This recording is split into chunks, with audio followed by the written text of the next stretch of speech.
Hello guys, hello everybody, नमस्ते जी, thank you so much for tuning in, welcome back to my channel. Okay, so जैसे आप लोग ने टाइटल रीड किया, जैसे आप लोग ने थंबनेल देखा, इट इज़ ट्रू, मैंने मेरी गाड़ी बेच दी है। मैं कुछ 1.5 महीने से मैंने ब्लॉग नहीं किया है। लास्ट वाला ब्लॉग जो डाला था that was a day in my life, और उसके बाद मैंने कोई ब्लॉग डाला नहीं है। मेरा दिमाग ठीक तरीके से काम नहीं करता है, वाज अ लिटिल डिस्टर्ब्ड, थोड़ा पर्सनल लाइफ इश्यूज चल रहा था, so I was a little disturbed, तो इसके लिए मैं कुछ ब्लॉग वगैरह कर पाया नहीं। So there are a few blogs coming and there might be possibilities जहाँ पे मैं ट्रैवल करूंगा the next few days. Blogs आने वाले हैं, so let's just journey back what I did in the last few days.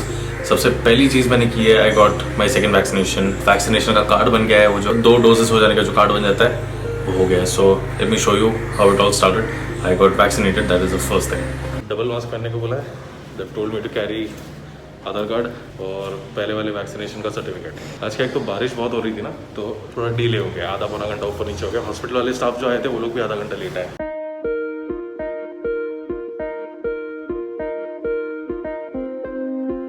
I don't understand what people do। जब वो एक दूसरे से बात करते that is when they pull their mask down and they talk to each other. और जब नज़दीक खड़े तब मास्क पहनना चाहिए, नज़दीक जाते तक मास्क उतारते और दूर जाते तक मास्क ऊपर कर लेते हैं। अजीब लॉजिक है, समझ में नहीं आ रहा है।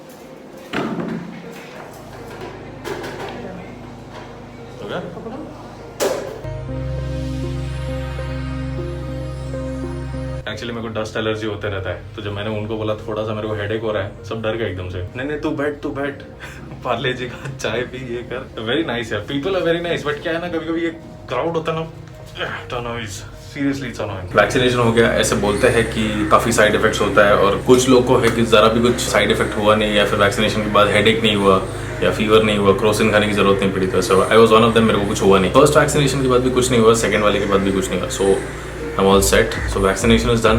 Okay, so the second thing is, बहुत सारे नए फॉलोअर्स है ऑन इंस्टाग्राम और बहुत सारे नए सब्सक्राइबर्स है मेरे यूट्यूब चैनल पे, जिन्होंने मेरे पुराने वीडियोस नहीं देखे obviously for whatever reason. They kept on asking me कि मेरे पास कौन सी गाड़ी है और कौन सा बाइक है। थिंग इज, मैंने कुछ भी अपडेट किया नहीं है। I just updated one thing last year कि मैंने मेरा एक्टिवा बेच दिया करके, वो भी इंस्टाग्राम पे। यूट्यूब पे मैंने कुछ भी नहीं डाला था। मेरा इंटेंशन सिर्फ ऐसा है कि मैं अगर कहीं ट्रैवल कर रहा हूँ तो मैं वीडियो बनाऊंगा, ऐसा मेरे दिमाग में है। बट ये जो छोटी मोटी चीज़ें डेली लाइफ में होती है, a day in my life, जो मेरा लास्ट वाला व्लॉग था, वो भी बहुत सारे लोगों ने रिक्वेस्ट किया बोल के मैंने बनाया। काम पे जाता है, कम्स बैक फ्रॉम वर्क, खाना खाता है, घर के कुछ काम करता है, बाहर कहीं जाता है, कुछ सामान वगैरह खरीदता है, वही चल रहा है। तो मेरी जिंदगी में वही चल रहा है। So there is nothing happening in my life जो मैं व्लॉग करके दिखाऊं। बट बहुत सारे रिक्वेस्ट के बाद मैंने a day in my life वाला वीडियो बनाया था। नाउ सेकंड थिंग इसकी, बहुत लोगों ने पूछा कि शो अस योर कलेक्शन, क्योंकि कई वीडियोस में शायद मेरे व्लॉग करते शायद मैंने मेरा गैरेज दिखाया था जहाँ पे 3 बाइक्स खड़ी थी, और मैंने कई बार बोला कि मेरे वो वाले गैरेज में 2 बाइक खड़ी है, ये वाले गैरेज में 2 बाइक खड़ी है वैसे। But I never showed anyone कि मेरे पास कितनी सारी बाइक्स है और कितनी गाड़ियां हैं, मैंने कभी कुछ रिवील नहीं किया था। सो let me start from the beginning. Activa मैंने बेचा सबसे पहले, बिकॉज वो एक तो बहुत छोटी है, मेरे हाइट के सबसे। आई एम 6'1.5", मतलब ऑलमोस्ट 6'2" के बराबर का मेरा हाइट है। एक्टिवा चलाने में मुझे थोड़ा डिफिकल्टी होता है, तो इसके लिए मैंने एक्टिवा बेचा। कई बार उसमें मेरा एक्सीडेंट भी हुआ है, 2-3 बार मैं गिरा हूँ। सामने किसी को इंजरी हुआ नहीं है, वो मैं खुद ही कभी टर्न मारता ना, हैंडल मेरे ही पैर पे लग जाता था और मैं गिर जाता था। तो वैसे मेरा एक्सीडेंट 2-3 बार हुआ, बिल्डिंग में 1-2 बार हुआ है, बारिश में 1 बार स्किड होके करा था। सो मैंने बाइक को पूरा रिपेयर वगैरह कराया। आई मेड श्योर कि मैं जिसको भी दे रहा हूँ उसको कोई एक्स्ट्रा खर्चा नहीं आया और कुछ मेजर डैमेज हुआ वो बाइक नहीं हो। तो मैंने एक्टिवा को रिपेयर कराया और एक्टिवा बेच दिया। RX 100 मेरे पास 2 थे, दोनों मेरे एक दोस्त से ही खरीदा था। आई वांटेड, मेरे दिमाग में ऐसा था कि I wanted to have a vintage collection and I hope someday in future मैं विंटेज कलेक्शंस रख पाऊँ अपने पास। तो 2 RX 100 थे मेरे पास, वो भी मैंने मेरे फ्रेंड को भी बेच दिया, शशांक, जो मेरी गाड़ी का रिपेयरिंग वगैरह कराता है। उसका garage is in Kandivali, Mumbai. I sold it off to him. The only one bike left with me right now is Royal Enfield. 2012 में खरीदा था, अब आने वाले जून में उसको 10 साल कंप्लीट हो जाएंगे। आई एम नॉट श्योर कि मैं रॉयल एनफील्ड बेचने वाला हूँ कि नहीं। It's the royal Enfield that I have is Royal Enfield Thunderbird 350 twin spark, और मैंने उसको कई बार मॉडिफाई किया है, लाइट्स वगैरह लगाया है, बहुत मस्तियाँ की है उस बाइक में। एक बार मैं गोवा गया हूँ उसमें, और सिटी राइड तो हमेशा से रहा है। हो सकता है कि मैं बेचूंगा, पर वो बेच दिया तो मेरे पास एक भी बाइक नहीं होगा। अगर कल को एक नया बाइक खरीदने का प्लान हुआ, कंफर्मेशन हो गया है, तो मैं ये बेचूं तो मतलब है, because I have a bike after that. But अगर नया बाइक ले ही नहीं रहा हूँ, आई विल बी बाइकलेस अगर मैंने एनफील्ड बेच दिया तो। सो अभी फिलहाल आई हैव रॉयल एनफील्ड और कोई बाइक है नहीं मेरे पास। My point of saying all of this is कि मेरे को कभी ऐसा लगा नहीं कि मैं मेरा बाइक बेच रहा हूँ तो मैं एक वीडियो बना के दिखा दूँ कि मैं कितना इमोशनल हो गया हूँ, because I am very connected to my bikes and my cars, और बताने का कि देखो मेरे को कितना अपसेट हो रहा है और वैसा कभी मन नहीं किया। That was never my idea for making vlogs, but I don't know what my audience is expecting. मेरे हिसाब से मैं सिर्फ ट्रैवल वीडियोस डालने वाला था, but my audience is expecting everything that is happening in my life, not used to it. I hope I get used to it. अगर bikes और कार्स पे मेरे को वीडियो बनाना होता कि मैंने ये भेज दिया वो भेज दिया, तो 10 वीडियो तो वैसे ही बन जाते। I am just informing this to my audience कि मैंने मेरी बाइक्स बेच दी है, खाली एक बाइक बचा है मेरे पास अभी, एनफील्ड। होंडा सिटी भी जब मैंने अभी होंडा सिटी इसी साल 2021 में मैंने खरीदा in the month of April, उसका भी मैंने कोई वीडियो नहीं डाला। मैंने इनफैक्ट खरीदने के 4 महीने बाद मैंने इंस्टाग्राम पे पोस्ट डाला था कि it's a 4 month delayed post, मैंने मेरी गाड़ी खरीदी है करके, क्योंकि काफी लोग बोल रहे थे कि नई गाड़ी खरीदी बताया नहीं करके। गाड़ी जिस कंडीशन में हो उसी कंडीशन में बेचना was never my idea. Bikes को लेके भी मेरा आइडिया ऐसा कभी नहीं था कि जिस कंडीशन में है, जब भी तुम सामने वाले को बाइक दे रहे हो काम करा के दो। तो मैंने i20 का बेसिक सर्विसिंग वगैरह जितना भी कराना था, ऑयल चेंज कराना था, एयर फिल्टर, ऑयल फिल्टर, सब जो भी बेसिक सर्विसिंग में होता है वो सारी सर्विसिंग मैंने कराई। Shashank was the one to take my car. वो आया बिल्डिंग में, दैट इज बिकॉज मैं कांदिवली तक जाने के लिए मेरे पास टाइम नहीं था। So I asked him, really thankful to him कि वो बिल्डिंग में आके मेरी गाड़ी लेके गया। बिल्डिंग में उसने देखा गाड़ी, ओपन बोनेट वगैरह ओपन करके देखा गाड़ी में क्या क्या काम करने की जरूरत है, वो सब करने के बाद ही टुक द कार। उसी दिन शाम को उसने गाड़ी वापस दे दिया था। मैंने गाड़ी सब जगह से, काफी जगह से सर्विसिंग कराया and I had some very bad experiences with my car servicing and bike servicing. I think now I can say that I have a solution to all my car and bike problems. इस topic पे किसी और दिन एक video बनाऊंगा if I feel it is relevant. Okay, I really don't know if I'm supposed to tell this that I sold my car to Cars24, क्योंकि first inspection के time पे जो बंदा आया था गाड़ी इंस्पेक्ट करने के लिए, मैंने बोला था कि मैं वीडियो बना रहा हूँ। ही आस्क्ड मी कि मैं वीडियो क्यों बना रहा हूँ। बोला सर आप वीडियो बना के डाल नहीं सकते, ऐसा कुछ है नहीं कि मैं वीडियो में डाल नहीं सकता। It is just a good point I am trying to share with my audience. I sold my car to Cars24. I had a very good experience, but there's one thing. तो आपने अगर TV में add देखा है या Google में आपने search मारा हो ना ऐसा है और उसमें लिखा हो कि 1 घंटे में आप अपनी गाड़ी बेच सकते हो, that is not true. I'll not say it is a false information. The procedure takes up to 4 to 5 days. पहले होता है इंस्पेक्शन, एक बंदा आता है Cars24 से, okay, and he checks the entire car. अब उस प्रोसीजर को क्या बोलते हैं मुझे नहीं मालूम। दे चेक कहीं पे डेंट पड़ा है, कहीं पे स्क्रैचेस है, कहीं पे कुछ डैमेज हुआ है, गाड़ी का एक्सीडेंट हुआ है, जैसे कोई मेजर डैमेज हुआ हो, ठोका हुआ हो, स्क्रैचेस, वो सारी चीजें उसमें कवर होती है। गाड़ी के नीचे साइड में ऊपर they see if the windscreen is original या फिर उसको चेंज किया है, कभी पेंट भी नया है कि पेंट भी गाड़ी में दूसरी बार किया है। I don't know what is the procedure to check that. वो first inspection took around 1 hour 25 minutes something, 1 hour 20 minutes something. वो टेस्ट ड्राइव करता है बिल्डिंग के अंदर। मेरा बिल्डिंग काफी बड़ा है तो टेस्ट ड्राइव करने के लिए बाहर रास्ते तक जाना पड़ा नहीं, तो मेरे कॉम्प्लेक्स के अंदर ही उन्होंने गाड़ी चलाया। बिकॉज गाड़ी का सर्विसिंग हुआ था, इसके लिए क्लच का परफॉर्मेंस, ब्रेक का परफॉर्मेंस, ऑयल वगैरह जो भी था, everything was brand new. That also depends कि आपको रीसेल वैल्यू में पैसा कितना मिलने वाला है, क्योंकि अगर आपने खराब कंडीशन में गाड़ी दिया तो एक्सपेक्ट करना कि उतना ही कम आपको पैसा मिलेगा। So that is one of the reason why I wanted to service my car before I sell it off to Cars24। तो that was a huge plus point कि मैंने गाड़ी का सर्विसिंग कराया। वो 1 सेकंड में उनको पता चल जाता है कि गाड़ी में कुछ गड़बड़ है कि नहीं। तो इसके लिए आई रेकमेंड, अगर आप लोग बेच रहे हो तो गाड़ी का बेसिक सर्विसिंग करा के बेचो, ज्यादा एक्सपेंसेस मत करना। तो वो आता है, वो सब चेकिंग करके जाता है। That person will tell you 2 या 3 घंटे में फोन आएगा। बट इन माई केस मेरे को अगले दिन फोन आया, 2 days गॉन इन दैट। अगले दिन मेरे को फोन आया कि आपके गाड़ी का इतना इतना रेट है, इतना ही आपको मिलेगा करके, which was a good amount by the way. तो ऐसे बोलते कि इतना इतना रेट आपको मिलेगा, and if I agree to it I have to call them up and tell them कि मैं अग्री करता हूँ। इनके ऑफिस में से कोई आपको फोन करता है लेटिंग यू नो कि इतना प्राइस आपको आपकी गाड़ी का मिलेगा। मैं थोड़ा नेगोशिएट करने को ट्राई किया, ऑब्वियसली मुझे it was like you know more, थोड़ा 5-6 हज़ार थोड़ा अगर ज्यादा बढ़ा के मिल जाता है, it would have been wonderful for me, but नहीं किया उन्होंने, which I am fine with, क्योंकि अच्छा रेट मिल रहा था मेरे को एनीवेज। Day 1 हुआ इंस्पेक्शन, फर्स्ट इंस्पेक्शन। Day 2 हुआ जहाँ पे मुझे पता चला कि मेरी गाड़ी का वैल्यू कितना है। Day 3 मुझे लगा Day 3 में गाड़ी चला जाएगा। Day 3 में सेकंड इंस्पेक्शन हुआ।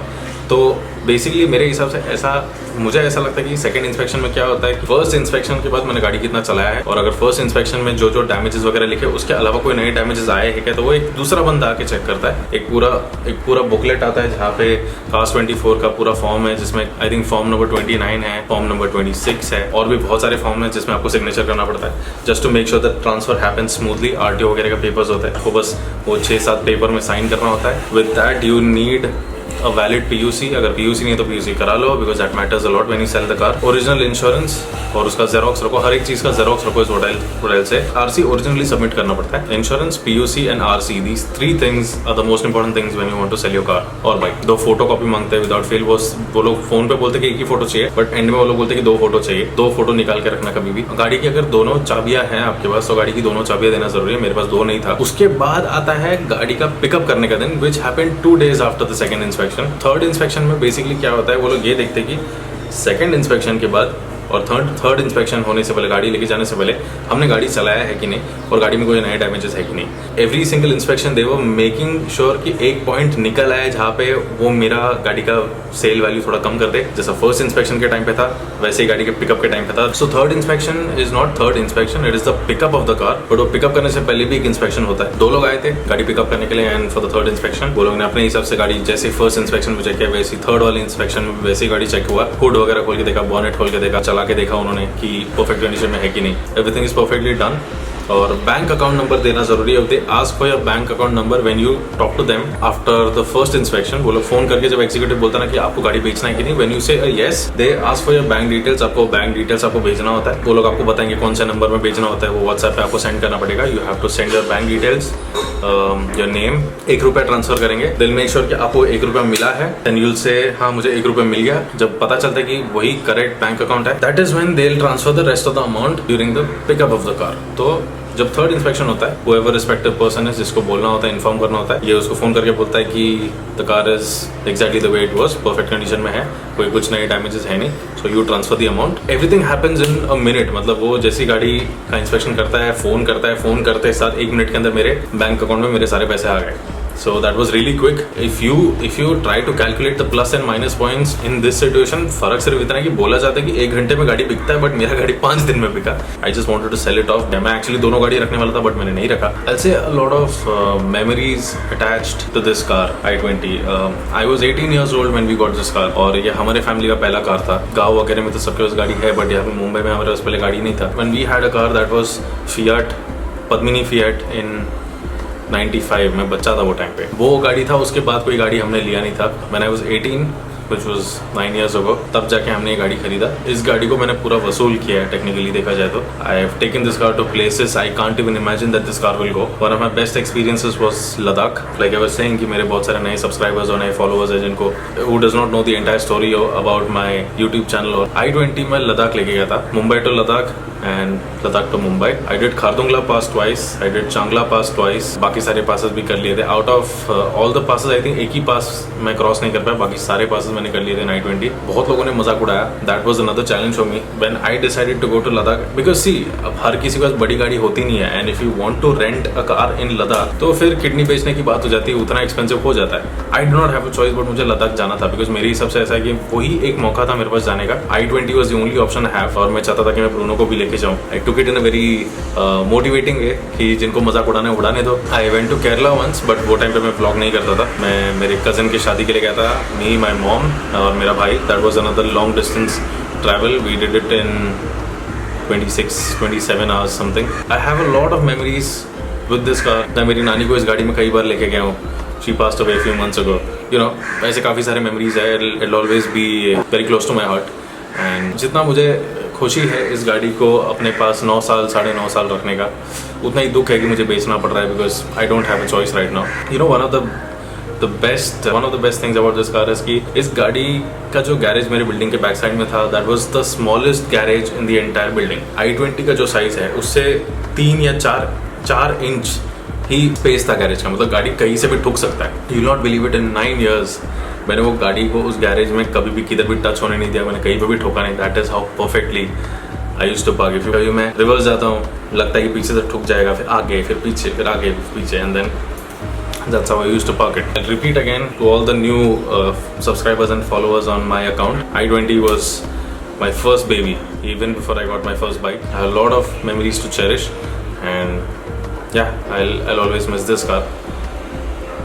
I'll make a vlog on my new car Honda City, जो मुझे लेके ऑलमोस्ट 6 महीना हो चुका है। मैंने उसमें भी कोई वीडियो नहीं बनाया, पब्लिक डिमांड है तो मैं वो भी कर लूँगा। That's exactly why I always say कि कमेंट करो ताकि मुझे पता चले। कमेंट करने बोलता हूँ, लोग मुझे इंस्टाग्राम पे मैसेज करते हैं, वो रिक्वेस्ट पे चला जाता है जो मेरे नज़र में आता नहीं, जो पता नहीं चलता है मैसेज आके गया है किसी का। तो it's a little difficult for me. इसके लिए मैं बोलता हूँ यूट्यूब पे कमेंट करो। मेरे साथ ये बहुत हुआ है कि मैं यहाँ पे बोलता हूँ, वो लोग इंस्टाग्राम पे पर्सनली मेरे को मैसेज करते हैं, वो बहुत हुआ है। कुछ ऐसा रहेगा, do let me know, give me some ideas ताकि मैं वीडियो बना सकूँ। By the way, this is my old house. ये मेरा वो वाला घर नहीं है जो आपने पहले वाले ब्लॉग्स में देखा होगा। ये मेरा पुराना वाला घर है, या मतलब मैं छोटे से बड़ा हुआ हूँ इस घर में। मैं कुछ टाइम के लिए हमारा बंदोबस्त सब यही है। ऑलराइट, सो या I think that is it for this video. Thank you so much for watching this video. Thank you so much for your time. I will see you in my next vlog. नमस्ते जी।